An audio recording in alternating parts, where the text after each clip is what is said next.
Welcome to the Coffee with Karen podcast, a weekly chat show discussing everything from holistic health to current affairs from a mental, physical and spiritual perspective. Get your weekly cup of positivity with a sprinkling of woo-woo.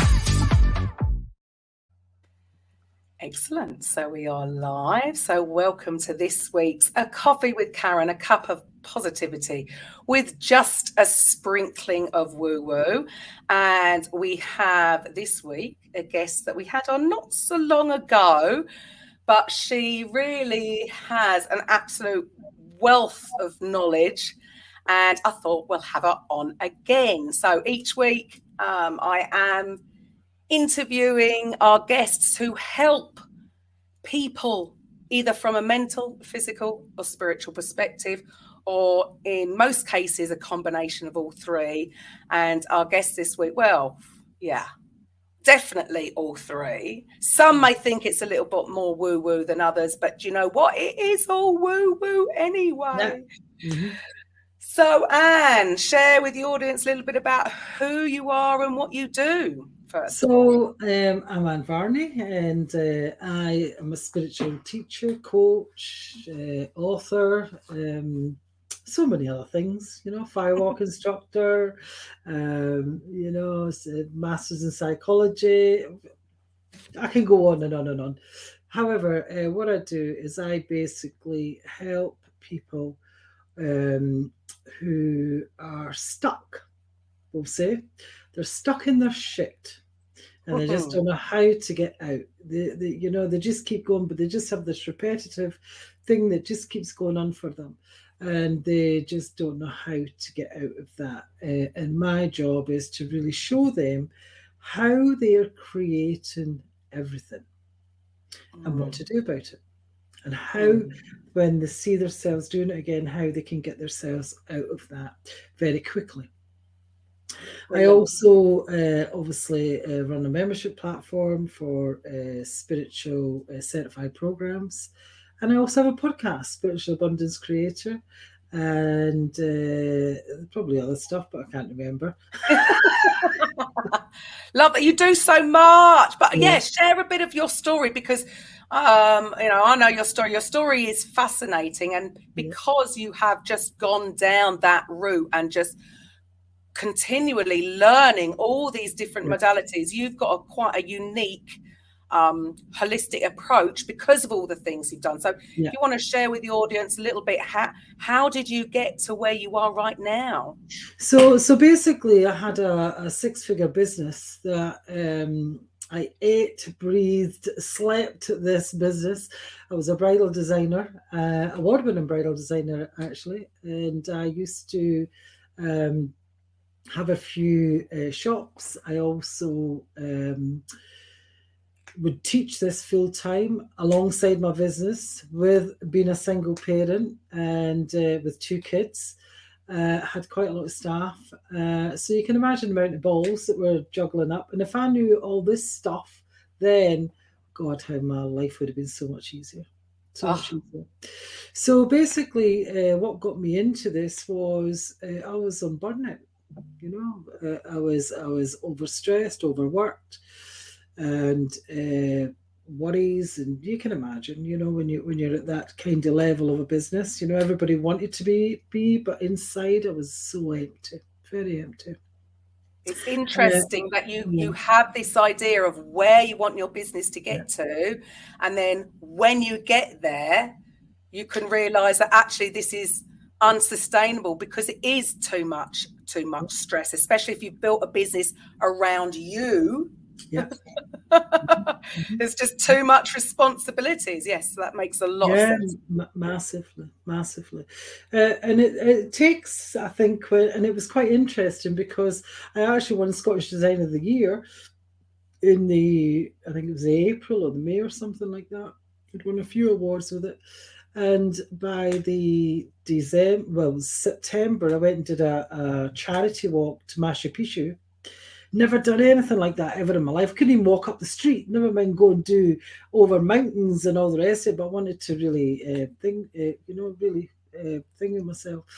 And it was after I came back from Ashpishu, you could say I had a spiritual awakening at Ashpishu, really. I mean, the awakening was happening before that, but it really, accelerated up. Yeah. And 6 weeks after me coming back from that, I shut everything down. I went to near bankruptcy. I just stopped it from bankruptcy, but I didn't tell anyone. I didn't even tell my best friends. I didn't even tell my family. I was so ashamed that, and really when you think back and you how the hell did I keep that from everybody? The torture that I went through.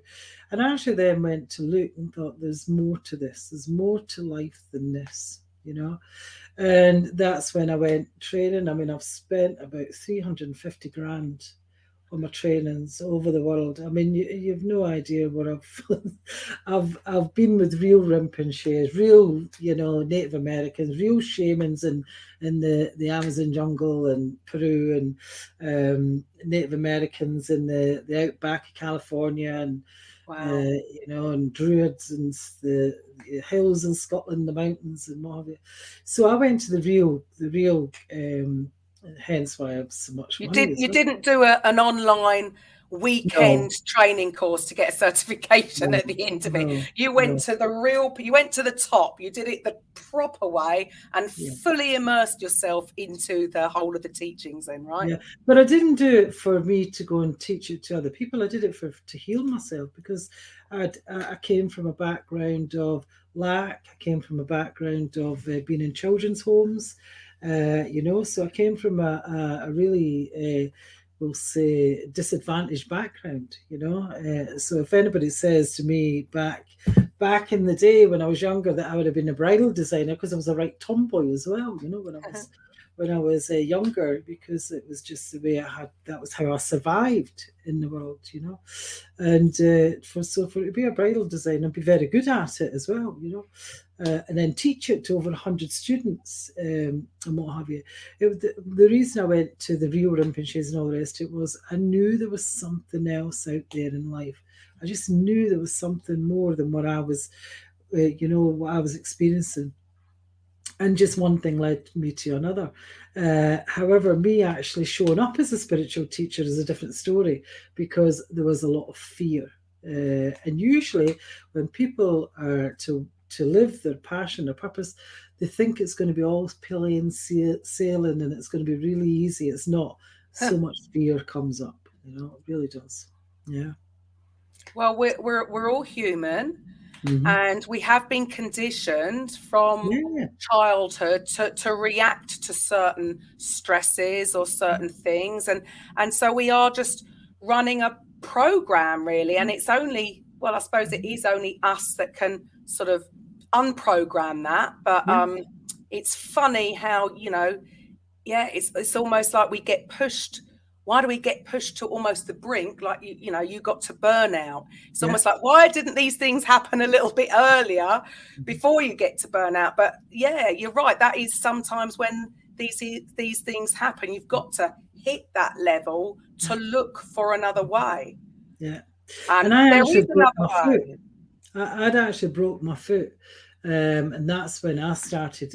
And what was actually really interesting is all my staff were very spiritual.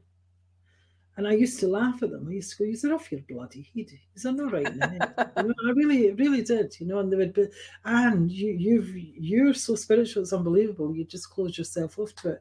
But I remember when I was younger, I used to have these out-of-body experiences, and I would say, "Christ, I better not tell anybody that. They'll put me in a loony bin."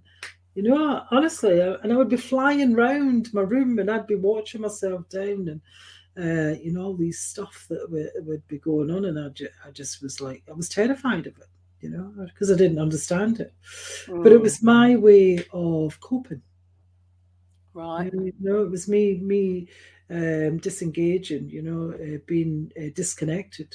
So it was my way of coping with what actually was going on in the 3D world. But looking back in that 3D world was where was my growth. That's what gave me empathy, compassion, and so many people stay in that victim and blame and they don't realize their own potential and their own creativity. So they stay in their conflicts. And they just don't know what to do about it. Sometimes they don't even realize it because it's so unconscious, Yes. those conflicts. Yeah. That is the key thing there, I think, from what you've just said there about it. This is, none of us do this. Obviously, none of us want to self-sabotage our lives. This is all, it's not, there's no blame thing here. It's purely on an unconscious level. We're just not aware, because we're not taught it through school, of how we have got caught in these little cycles of programmings. But yes, I suppose it must have been so empowering for you when you did finally have that, I suppose, aha moment in whatever program you were doing, to even take ownership and realize that, wow, you can totally change this. Yeah. And I think when you do take that ownership, you start to find your magic. You really do start to find your magic, but you'll always pop out. You'll always pop out and go into that default of your conflicts. Everybody thinks when you get the awareness that your conflicts will stop. But bullshit. I love your straight talking, Anne. Yes, I 100% agree. Sometimes I think some days I think I've totally got this. Yeah. And then I find myself, I've got caught up in some story. And I can resort to a bit of a child at times. Well done. And then you, there we go. Got caught in it again. Back to it. So I suppose it's I know for me it's just an ongoing journey. But it's totally impact. Rather than be victim mode, then you're going to wait for somebody to save you. But when you realise you can do it yourself, when you're made aware, it just opens up the whole world, right?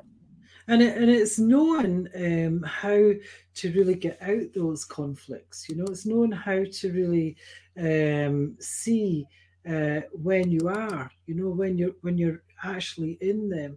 And when you're in that conflict yourself, that people sometimes think so really it's like life is always an ebb. So when you're going in your success and you're really up there with your success and all the rest of it, you'll always guarantee you're going to have that dip. Guaranteed, you're always going to have that dip. So if you've got that dip, what most people do is they'll have a wee tiny bit of success, especially healers, by the way, what I call healer sickness. They'll have this wee bit of success, but they'll dip down and they'll stay in the conflict, the victim, for longer than they really should, because they don't know how to get themselves back up to that success. Because what's happening is they've got programs underlying. It's all unconscious. They don't know. They don't even know what's happening. They're unaware of it. Even those people that are really unaware are unaware. This is why you need a coach. It's why you need a coach. Because, and I didn't get that until actually I'll know these practices and I know them well. And I do have a coach. I have a very good coach. And he actually sees my blind spots.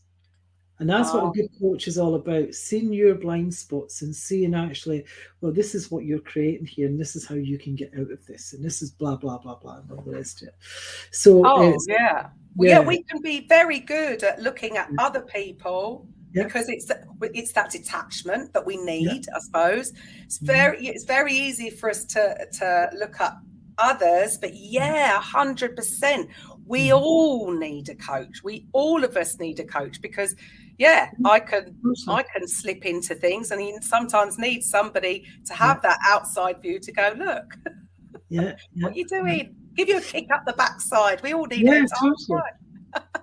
Totally. And when you get those practices of where your conflicts are, what you're portraying to the world, where you're coming from, when you really do get that awareness of it, what actually starts to happen is you stay longer in your successes, and your dips are quite quick and climb back up. When you're in the victim or the blame, or stuff's happening that you didn't want it to happen, and the negative is asshole, that becomes quicker. You know, it's not as Yeah. big, it's drawn out. Well, it's never going to be straight, isn't it? People's idea of success is from here to there. No one did it like that. It's all over.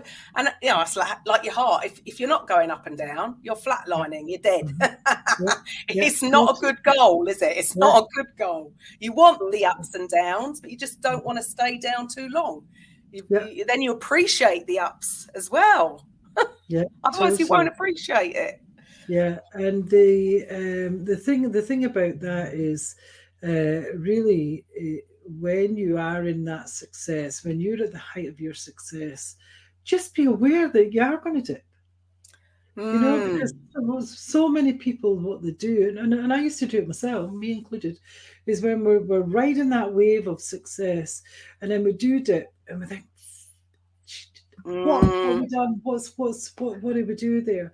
And then we start looking for the what, why, where, when, and that keeps you stuck. So it's really keep the faith is what I'm hearing from you, is just be it when we're aware that these things are going to happen, then you just go through it rather than resist it, I suppose. That's what I'm sort of hearing from you is we just, this is how we learn with anything, isn't it, I suppose? But if you do have a dip, you know, it is, again, we're human, naturally, the instinct would be doubt, fear, worry will come in. But if we know it's going to come, if we're expecting it almost, we can ride it and not, you know, just go with it. Today's not such a good day. Tomorrow will be a better day. But I suppose you're going to be able to give a lot more tools and strategies to help people come out of that dip a lot quicker. Massively.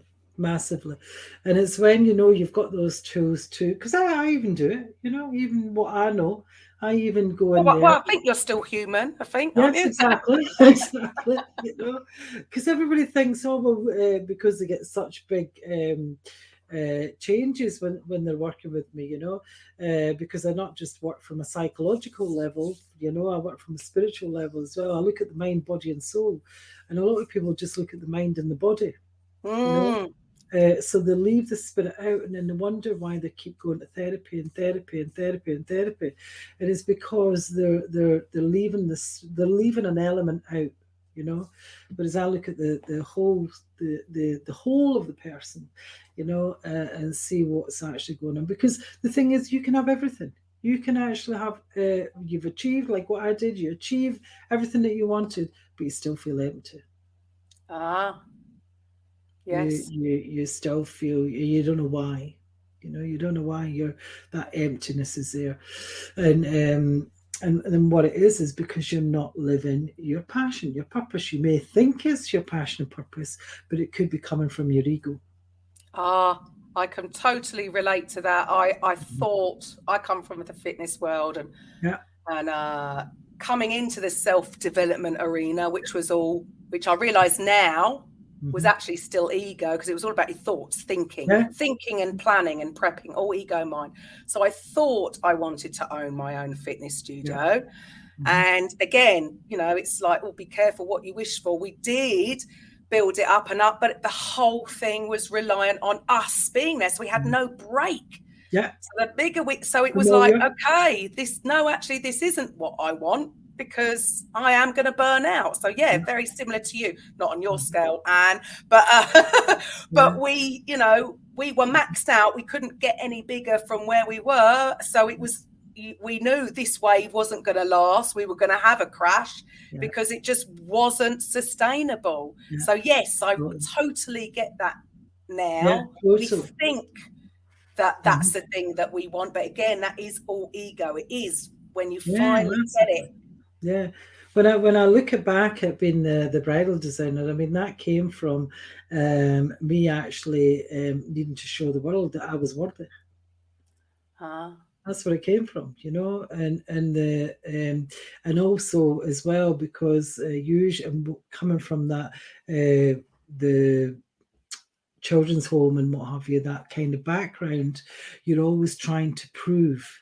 You know, you're always workaholic, absolute workaholic. Yeah. Always trying to prove things. I can relate to that. I didn't realise you were brought up in a children's home. I was I was adopted as a baby. So Yeah. I was very fortunate.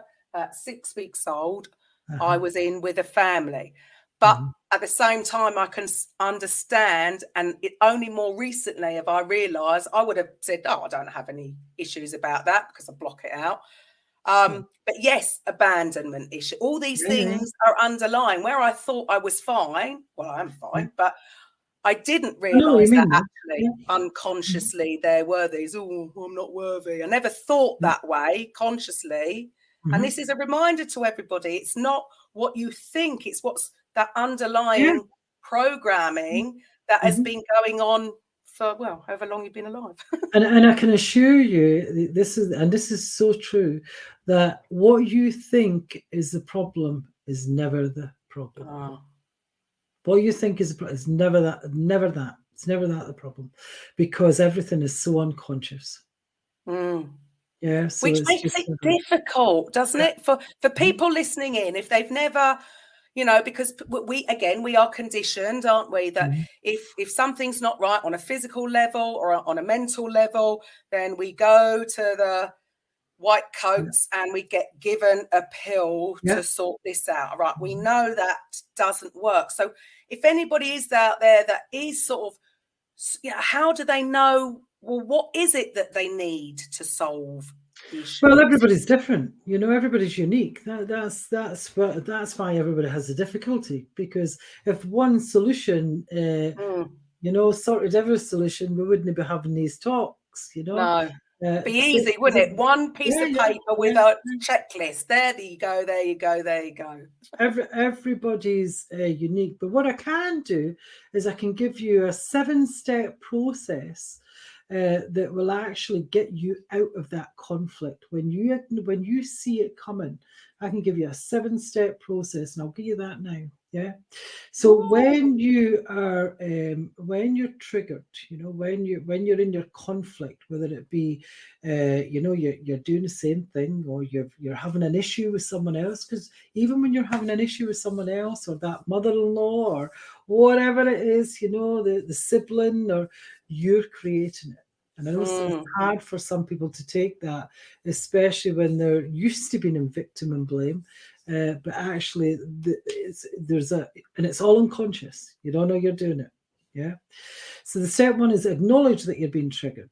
That you're in stress or you're in tension, and just acknowledge it. But you don't be mad at yourself. Don't be, swearing at yourself and all that, like what I used to do. Just acknowledge it. Acknowledge the pain. If you're in anger, or if you're in fear or frustration or sadness, just notice that's there and name it.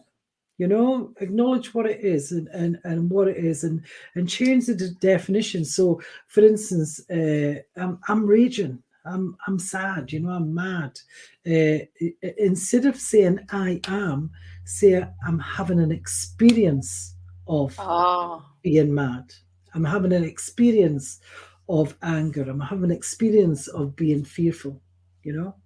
So that's your step 2, and watch the difference when you take it from I am to I am having the experience of. You're that taking is the emotion so powerful. out. Yes, you're taking that emotion out of it. You're taking that energy surge that's punching you. You're taking that out of it when you're saying I'm having the experience of blah blah blah. Yeah. And then step 3 is notice what you want to do to take that pain away. What action do you want to take? And usually it's either running away from it, or shutting down, or don't say anything, and it runs around in your head. They did this and that, and all that. I've been there. The negative Nora, as I call her. When she comes I do. We all do. Yes, it runs, and sometimes you can be in it for weeks.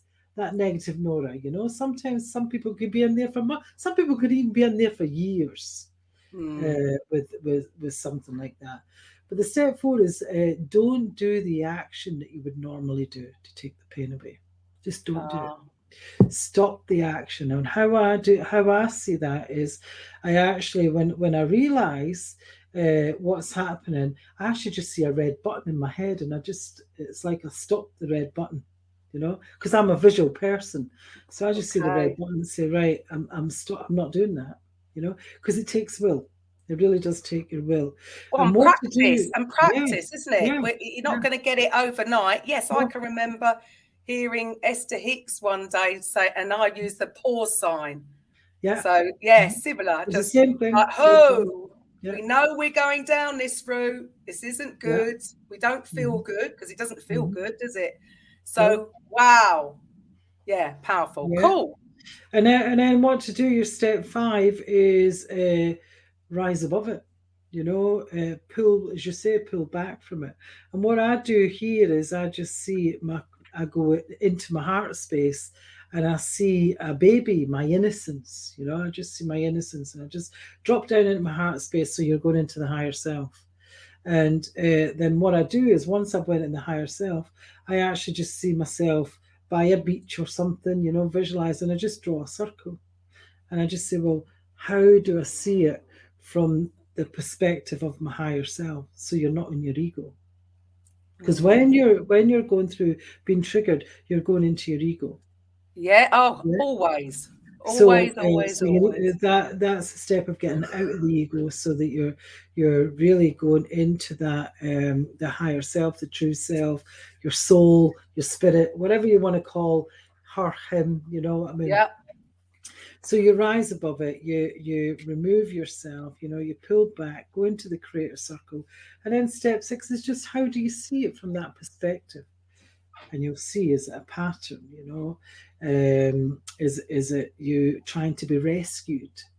Is it you not belonging somewhere? Is it you think you've got to be this way? There's all different things will come up, And then step 7 is, what action do you take from the higher self, from this perspective? So it's not for anybody to fix you or you to fix anybody else. Or, if you shut down, you speak up. If you run away, you walk forward. So you're speaking your truth. So that it's not. And then when you're speaking your truth and you're taking that action, what happens is this negative Nora stops.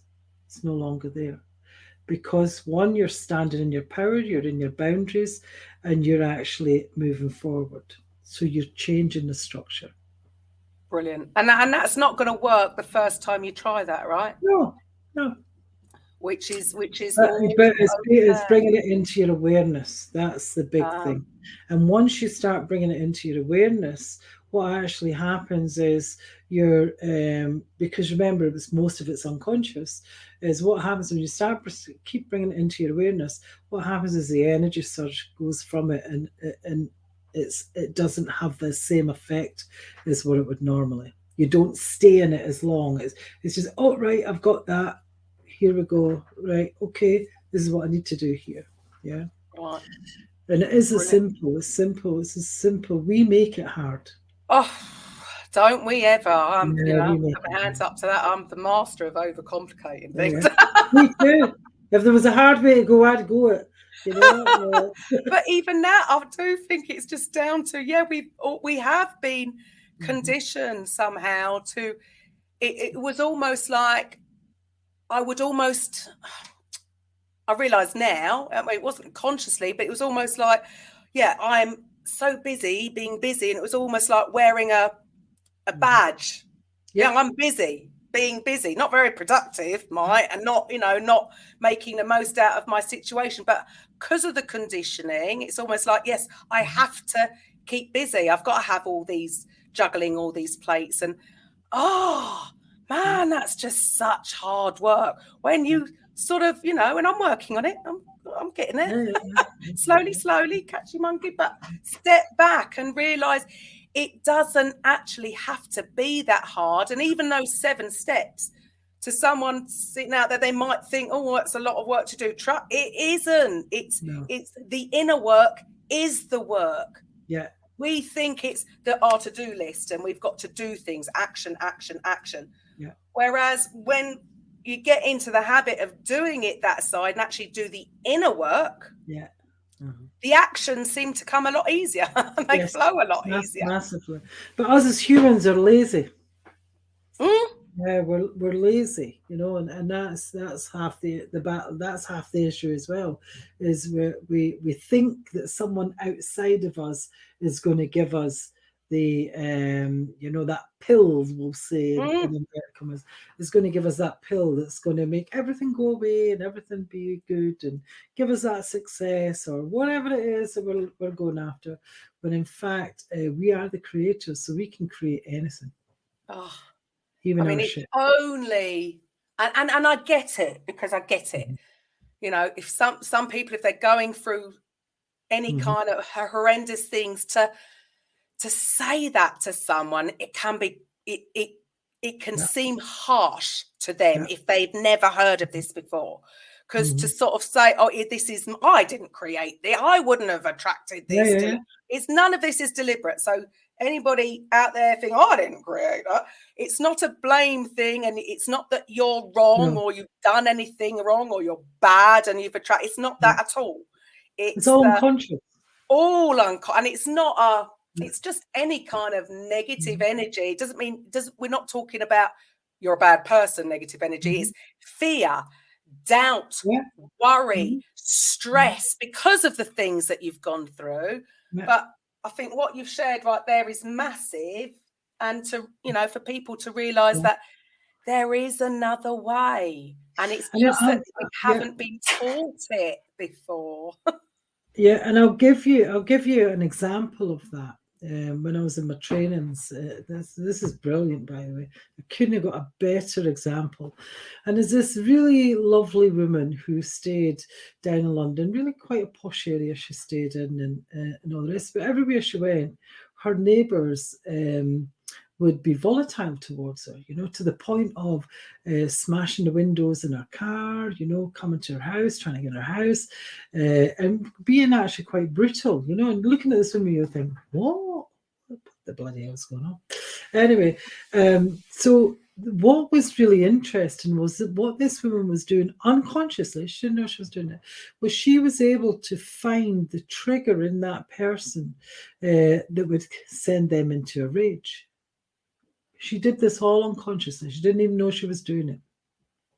To the point that she actually did it with the facilitator who was doing the program I was on, and he went mental, absolutely going mental, because she didn't even know she was doing it. Yeah, and the same woman then came into a group that I was, you know, with all these magicians and wizards and all the rest of it, and we're creating massive things. And she got invited into the group, and the same thing happened. But this time she got kicked out of the group. Absolutely kicked out of the group, because she did the exact same thing, and she wasn't even aware of it. And what she was coming from was, I don't belong. She had a belief of, I don't belong. So what that belief was doing was making her find the trigger in someone, for them to then have a reaction, to then push her out, to show her that she didn't belong. Wow, that is massive, because that is it, isn't it? It's like it's madness, really, when we look at it from that point of view, that it's almost like our unconscious, or whatever you want, I don't know, it might be called another part of it. It's like it wants to confirm that it's right. It's that I'm right. So yes, I don't belong. So I'm going to prove that I don't belong, and I'm going to really wind this person up so they push me away, because then that will be proof that I don't belong. I mean, it's incredible. But yes, again, being out of it, you could see why that program would, you know, again, she didn't want to, because she wanted to belong. She was oblivious, absolutely oblivious of it all. Absolutely oblivious.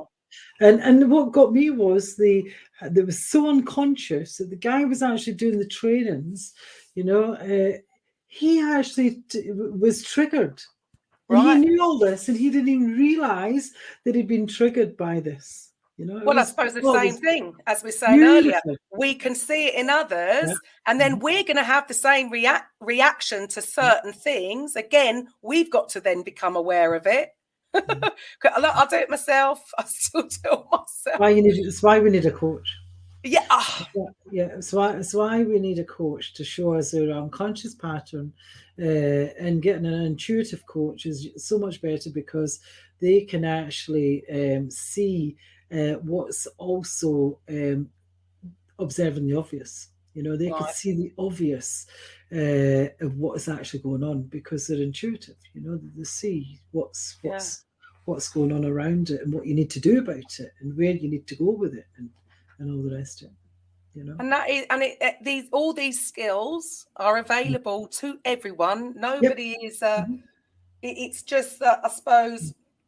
Again, going back to conditioning, our programming, it's we've almost been taught to not trust our intuition. We've got to trust what's in this textbook, the facts that are written, the facts, the things we need to think about and remember, and not to trust that, whether you call it gut feeling or whatever. And what I love about speaking to people like you is that really I so believe things are on a change because people are finally realizing that actually your gut is right every single time and to trust it.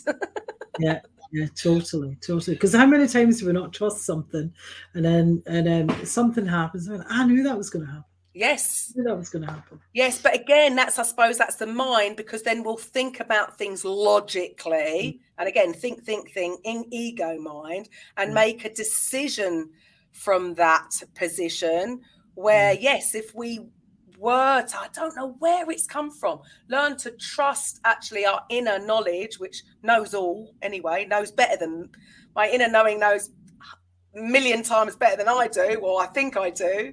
Yeah. But it's like, I suppose, having that understanding that the mind, it's almost like the mind it's the false self. It's the false person. The mind is not your true self. No, not at all. And some people have not even connected. I mean, I went and did a talk at Edinburgh College a couple of weeks ago between the ages of 17, 50 odds, was in the class. There was about 30 people in the class. And basically, they didn't even know what the true self was. Didn't even know what the higher self was. You know, they didn't even know they had a soul, a spirit. You know, they just were oblivious, absolutely oblivious. So you can imagine after I did an hour's talk with them, one girl actually came up to me and went, "I've learned more in this 1 hour about myself than 3 years at CBT." You know, well, there you go. Again, I suppose it's too much mental and mind, body. What about the real inner? Your soul, your true self is you. And understanding that, yes, you are way more powerful than you think. And you're not broken. There's nothing broken. There's nothing wrong. And it can change like that, right? So I bet you've got some stories of instant transformations, because we think, and I know I'm guilty of this, because and I will say, we need, I don't know, with everything we do, with whether it's fitness, losing weight, or business related, whatever. Some things are going to take time, because yes, we live in a 3D. Certain things, it's going to take time, but the transformations can actually be instant when we having that aha moment and we understand it on a real deep level, rather than we've been taught to, if we're gonna learn this, or it's going to take time for me to remember this, and I go over it, and that's not the knowing, is it? And it's that having that inner knowing, which I bet you could get out of people. Boom. Yep. And it's not only that, it's when you have that inner know, when you have that knowledge, you have that power.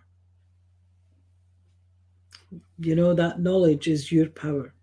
That's where your power, that's when your magic starts to happen. That's when the transformation starts to happen, because your awareness of you. You know, when people get over that shock of, I created that? No way. You know, no way did I create that. And I was like that myself. You know, I was like, no, I couldn't have created that. And then when you actually why look would I back have done that? I didn't want that to happen. then, Why would I have done that myself? Well, and then when you actually look at it, when it's coming from, when you know you're not aware of it at all, but when you know the patterns that it's coming from, that awareness then gives you that power, that knowledge, because then you set your boundaries. And so many people don't have their boundaries, you know.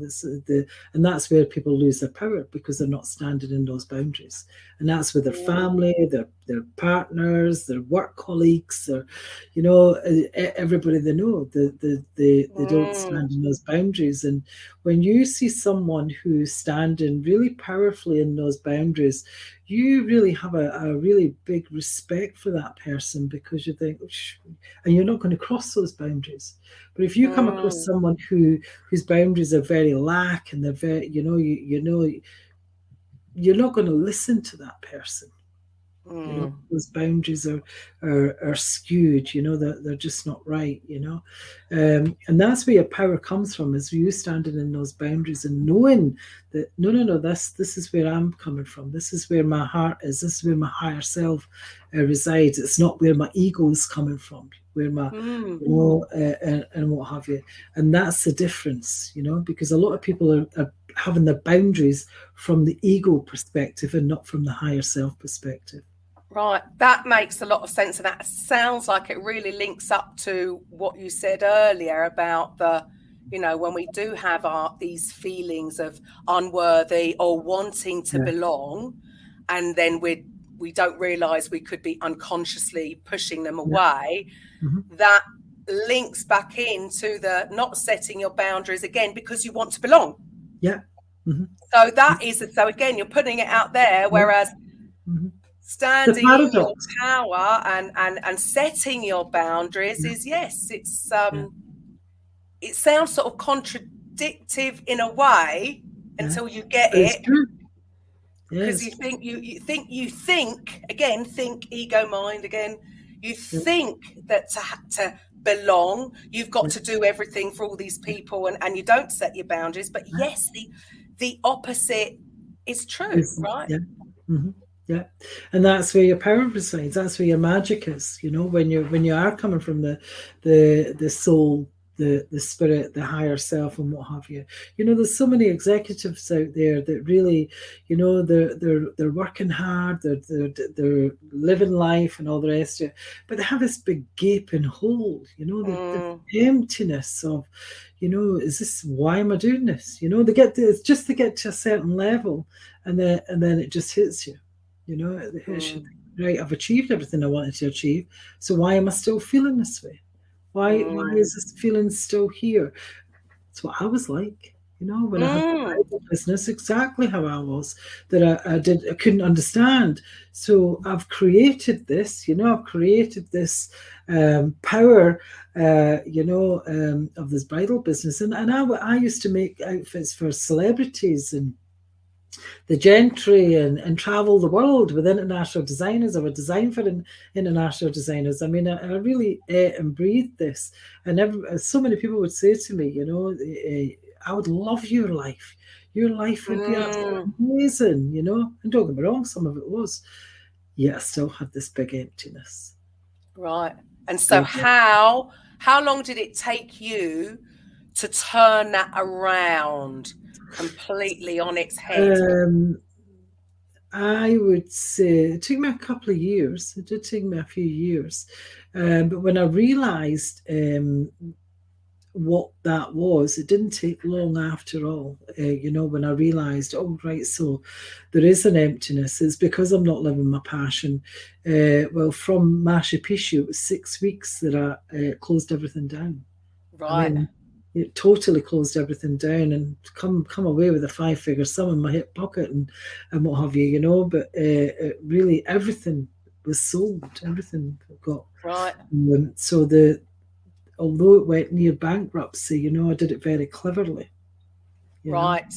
So yes, but so I suppose for some that might not be an option to completely Or no, okay, there you go. I put a judgment on it. The perception could be too much. So which means that the fear would come in too high. Yeah.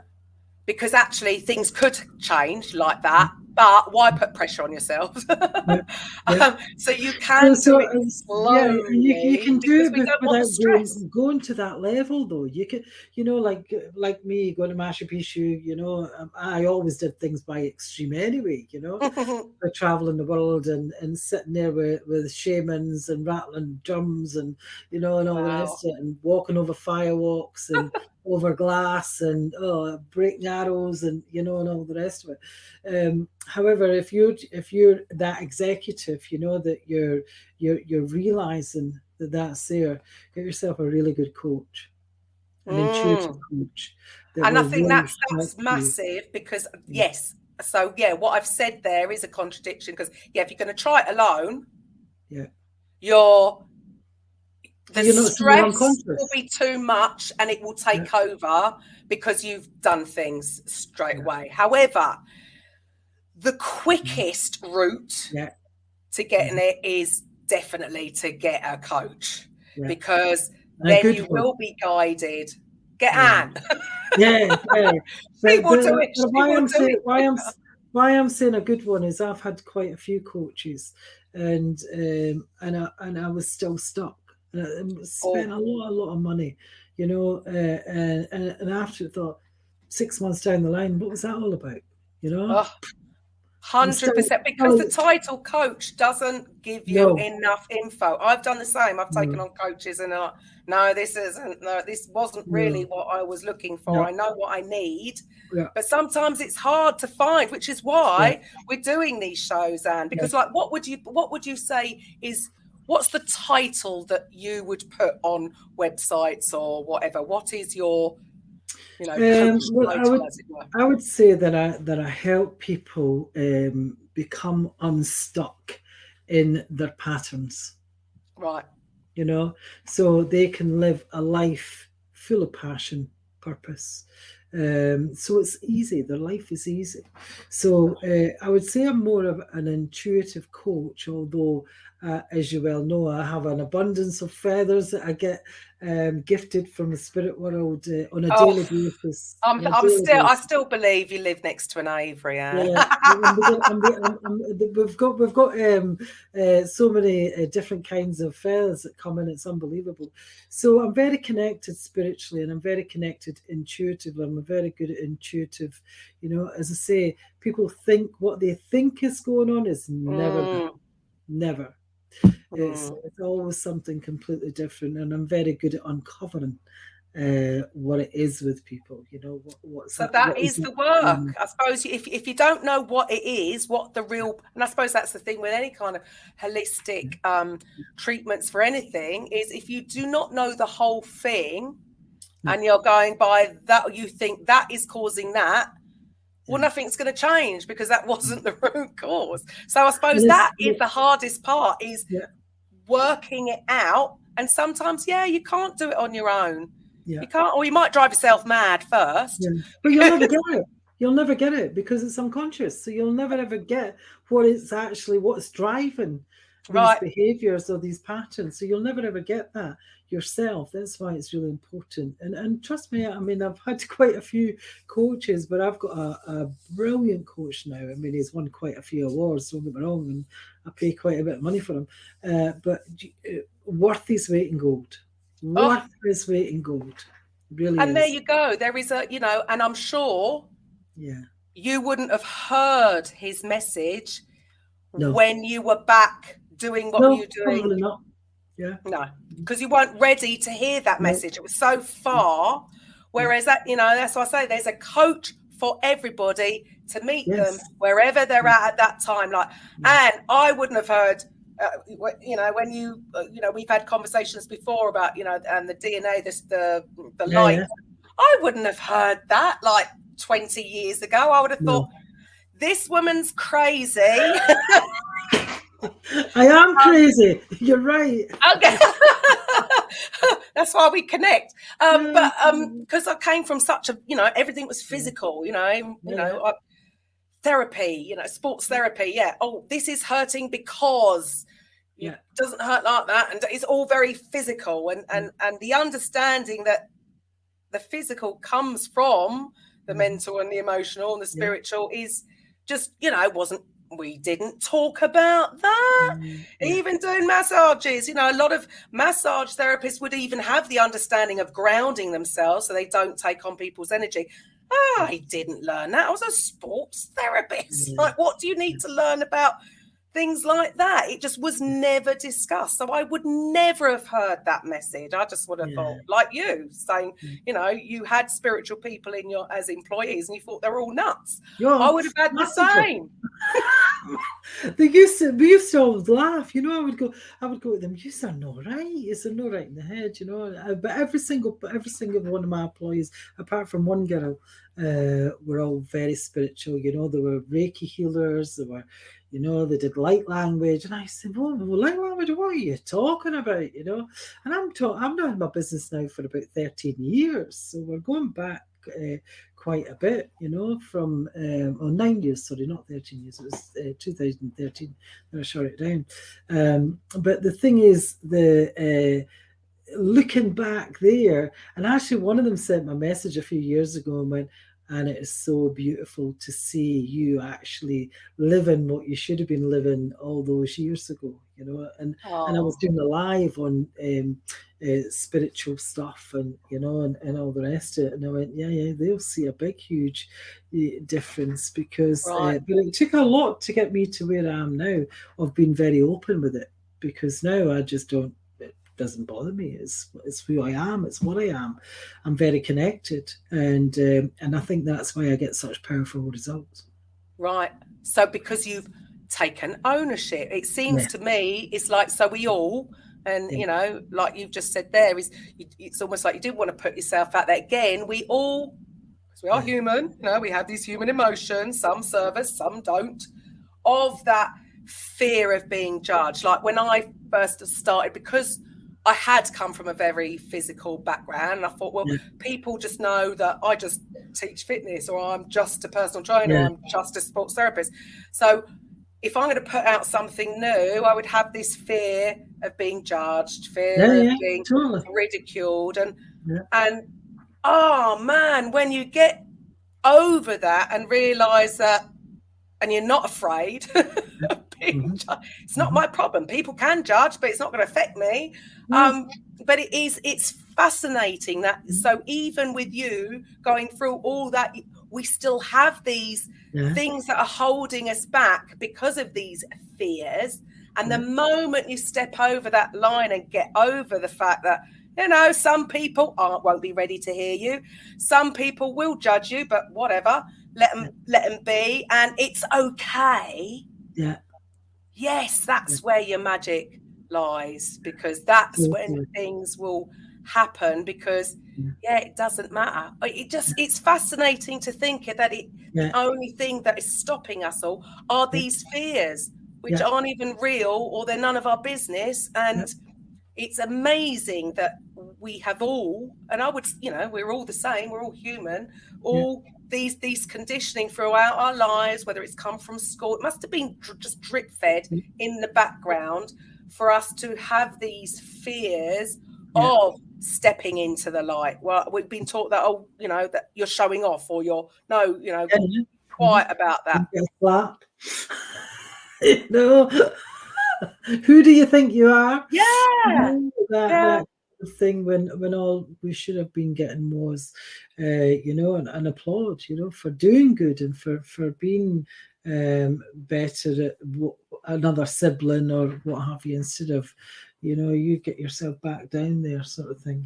So it's really interesting, because it goes with us most of our life, when it's like that. And it's contradictory. It is contradictory, because it's something you want to do, but you just can't do because there's fears holding you back and there's judgment. So it's contradictory, because it is, isn't it?